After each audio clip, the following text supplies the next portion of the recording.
A Europa sempre teve seus queridinhos. Tem os castelos da Alemanha, os cafés de Paris e os canais de Veneza. Tudo muito bonito, muito charmoso, digno de cartão postal.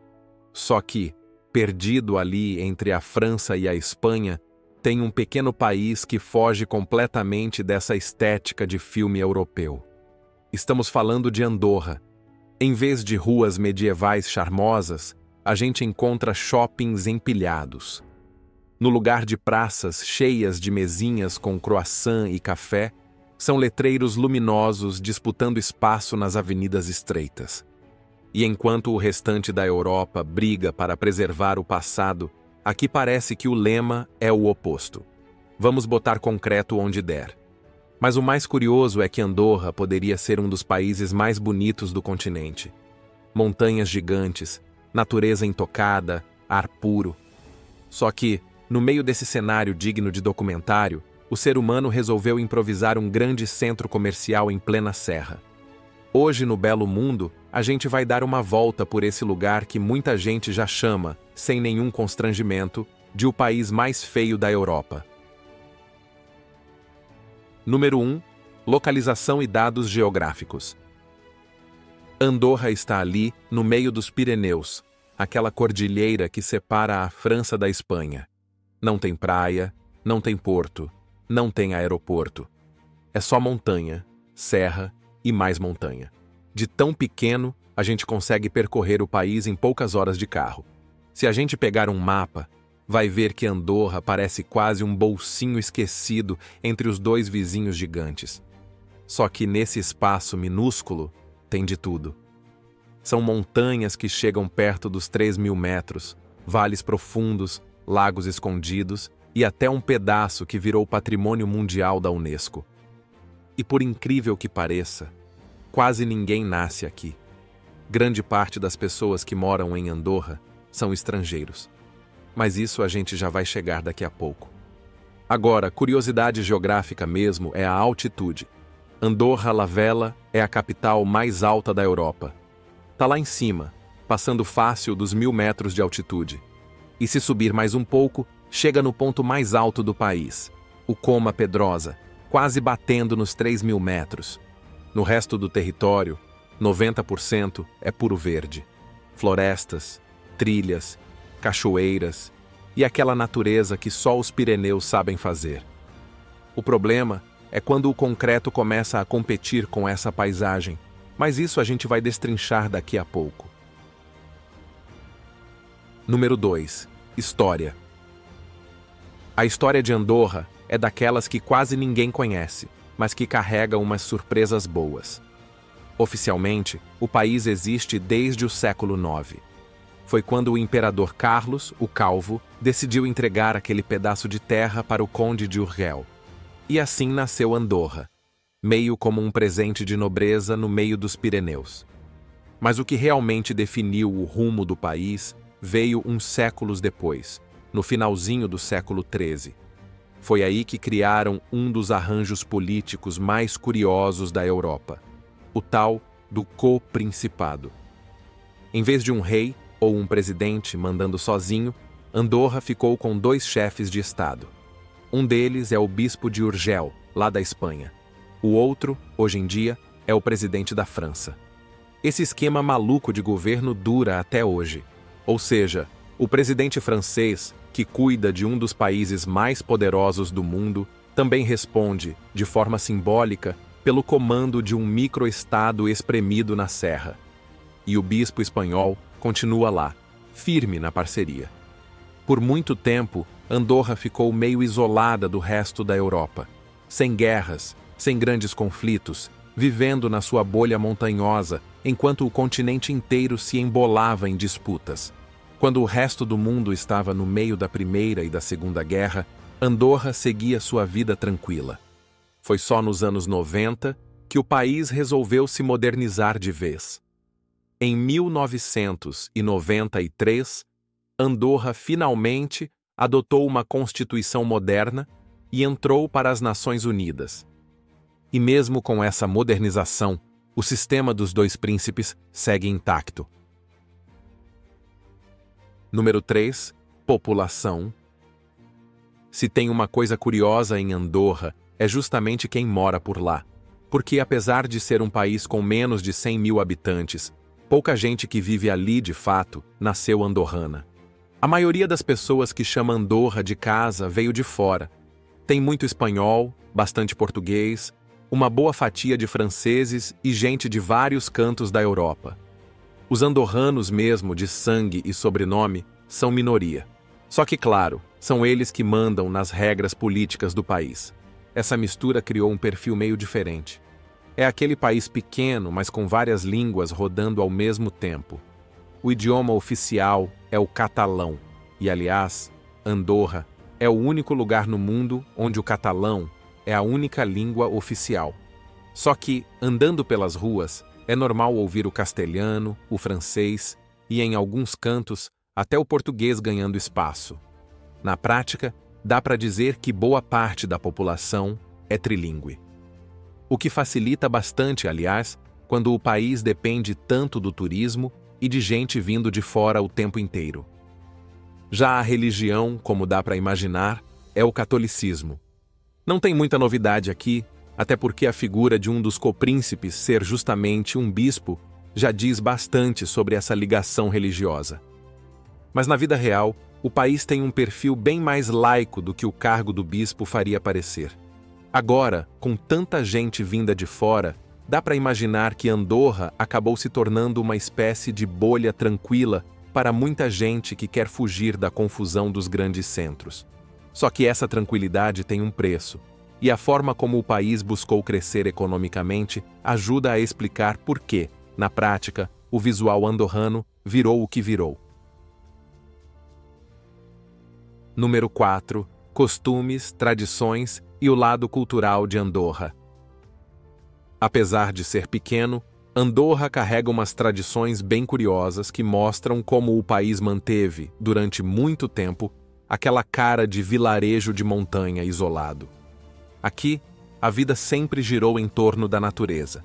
As famílias viviam basicamente da criação de animais e de um pouco de agricultura, o que, aliás, acabou virando até símbolo oficial. A bandeira de Andorra, além das cores inspiradas na França e na Catalunha, carrega no brasão 2 vacas douradas. É uma homenagem direta a essa tradição rural, que durante séculos sustentou boa parte do país. Outra coisa que não pode ficar de fora do nosso roteiro de viagem é a borda. Aliás, a tal da borda é quase um patrimônio. É uma das tradições mais antigas de Andorra. No começo, era só um tipo de construção rústica, feita de pedra, onde o pessoal guardava o feno no andar de cima e abrigava os animais no térreo. Hoje em dia, várias dessas bordas viraram restaurantes super charmosos, onde dá para comer a comida típica da região, cercado de lareiras, mesinhas de madeira e aquele visual que lembra uma casinha perdida no meio da montanha. Outro costume que chama a atenção acontece no verão, na noite de São João. É quando acontece a Festa das Fales, uma celebração tradicional que se realiza durante a noite do solstício de verão em 23 de junho, noite de São João, e também em 28 de junho, noite de São Pedro. Nesta festa, são acesas e agitadas tochas chamadas de fales e queimadas fogueiras para marcar a chegada do verão e o solstício. É uma tradição antiga, cheia de significado, e que acabou sendo reconhecida como patrimônio cultural imaterial pela Unesco. Na hora de falar da cultura, Andorra também surpreende com um detalhe curioso. O país é um dos campeões mundiais em quantidade de museus por quilômetro quadrado. São dezenas de museus espalhados, cobrindo temas que vão de arte sacra até coleções de automóveis antigos.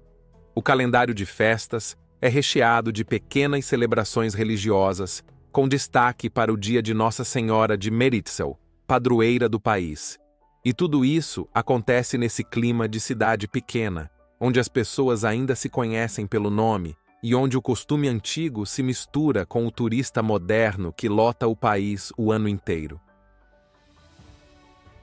Número 5. A culinária. Se a diversidade cultural já chama a atenção, a mesa também não fica muito atrás. porque mesmo sendo pequeno, o país acabou absorvendo sabores de todos os lados. Tem influência espanhola, tem toque francês, tem aquele jeitão catalão forte. E claro, tudo isso misturado com os ingredientes de montanha, que sempre fizeram parte da rotina por ali. Um prato que representa bem essa mistura toda é o trinxat. Basicamente, é uma combinação simples de batata, repolho e pedaços de bacon. Parece básico, mas quando chega na mesa, vem com aquela cara de comida de avó, bem temperada e feita para aquecer o corpo no inverno rigoroso dos Pirineus. Outro clássico é a escudella, uma espécie de cozido com carnes, legumes e embutidos, que lembra aquelas sopas fartas de montanha.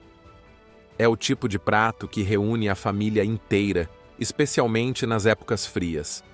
Como o país tem muita caça, também aparecem pratos com javali, cordeiro e até cabrito assado com nozes picadas.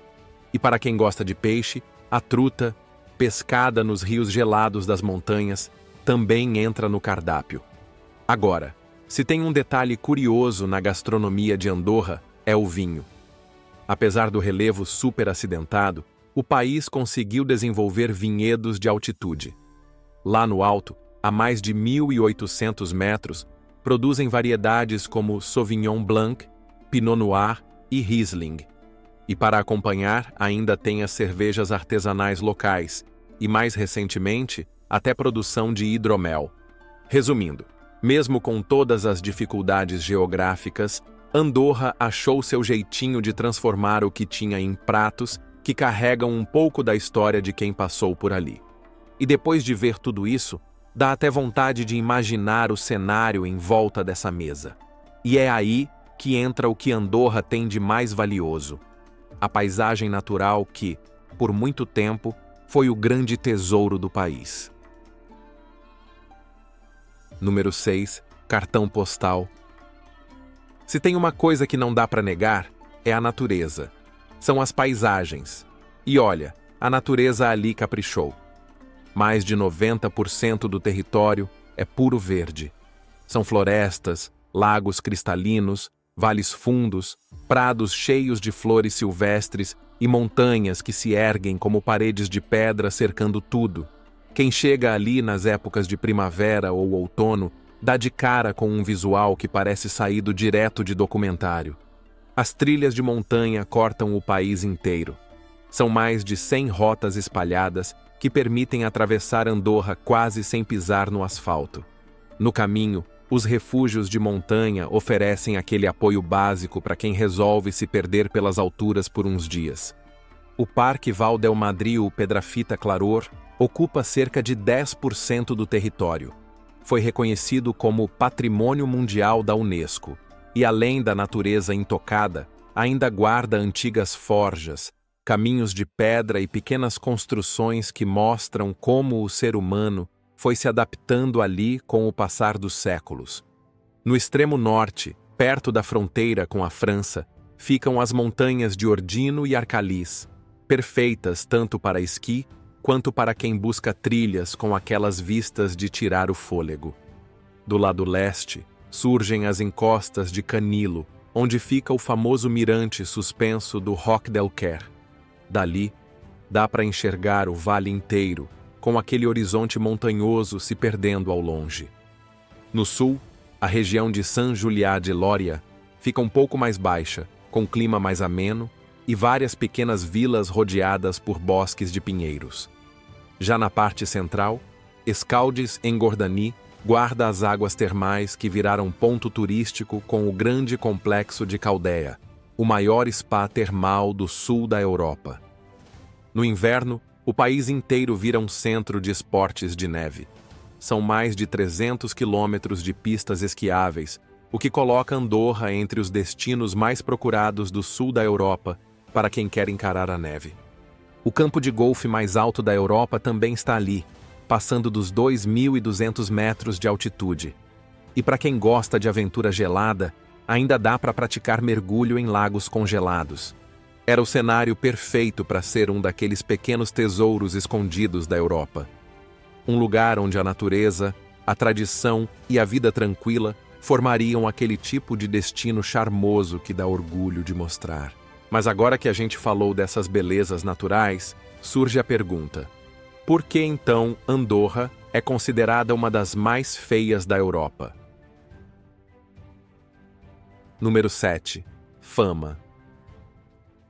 Apesar de toda essa natureza que a gente acabou de ver, o ser humano conseguiu transformar boa parte dessa paisagem num cenário que muita gente chama, sem dó, de uma das maiores decepções visuais da Europa. Tudo começa na capital, Andorra la Vella. A cidade fica encaixada num vale estreito, cercada por montanhas altas dos dois lados. Só que, em vez de aproveitar o cenário e manter o charme das vilas europeias, o que se fez foi basicamente empilhar concreto onde dava espaço. A capital é aquela típica cidade que ninguém imagina encontrar numa montanha europeia. Não tem o charme de Praga, nem a elegância de Viena. É basicamente um vale apertado, entupido de prédios modernos, shoppings e letreiros luminosos disputando cada metro quadrado. As construções foram subindo de forma desordenada. São prédios de vários andares colados uns nos outros, quase sempre no mesmo tom acinzentado. As fachadas de pedra que davam aquele ar rústico foram, aos poucos, cedendo espaço para os blocos de cimento, vidros espelhados e letreiros luminosos que tomam conta das ruas. O centro da cidade virou uma avenida comercial interminável. Tem shopping atrás de shopping, lojas de perfumes, eletrônicos, roupas de marca e artigos esportivos. Tudo com aquele apelo de isenção fiscal que atrai gente da França e da Espanha em busca de preços mais baixos. Não por acaso, quem chega dirigindo pela fronteira da França logo dá de cara com Pas de la Casa, que é a primeira vila já dentro de Andorra. Ela fica no alto da serra, quase colada na linha de fronteira. Era para ser só um ponto de esqui, mas virou uma espécie de centro comercial improvisado, com hotéis enormes parecendo caixas empilhadas, lojas de bebidas e cigarros, estacionamentos lotados e letreiros de fast food disputando espaço com as montanhas ao fundo. Mais adiante, já na região central do país, vem Escaldes-Engordany. É praticamente uma continuação da capital. Nos últimos anos, virou uma das áreas de crescimento acelerado, com novos blocos de apartamentos, centros comerciais modernos e construções que, na prática, vão fechando a paisagem de vale e empilhando ainda mais concreto na montanha. Nas estradas, a coisa não melhora.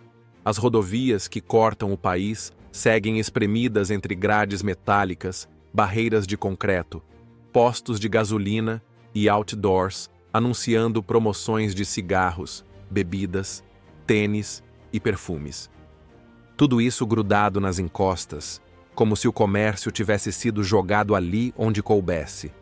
O contraste é tão gritante que, enquanto em outros países europeus as cidades parecem ter saído de um livro de histórias, Andorra muitas vezes lembra mais um enorme shopping center de arquitetura improvisada. E o curioso é que não foi falta de oportunidade. O país tinha todo o cenário pronto para ser um daqueles destinos alpinos charmosos, cheios de pequenas vilas bem preservadas, como acontece na Suíça, na Áustria ou mesmo nas pequenas cidades dos Pirineus franceses. Mas preferiu o caminho do comércio acelerado, do turismo de compras e das construções pragmáticas. O resultado dessa escolha rendeu a Andorra um título nada invejável: o de país mais feio da Europa. Pelo menos na visão de muita gente que chega ali esperando uma vila alpina e encontra no lugar disso um grande shopping a céu aberto, empilhado no meio da montanha. Agora eu quero saber de você. Depois de tudo isso que a gente viu aqui, você acha que Andorra merece mesmo o título de país mais feio da Europa? Ou o problema é só a expectativa que a gente cria antes de chegar? Comenta aqui embaixo, eu vou adorar saber a sua opinião. Se curtiu o vídeo, já deixa o seu like, se inscreve aqui no Belo Mundo e ativa o sininho para não perder os próximos destinos curiosos que a gente vai explorar por esse mundão afora. Muito obrigado pela companhia. Nos vemos na próxima viagem.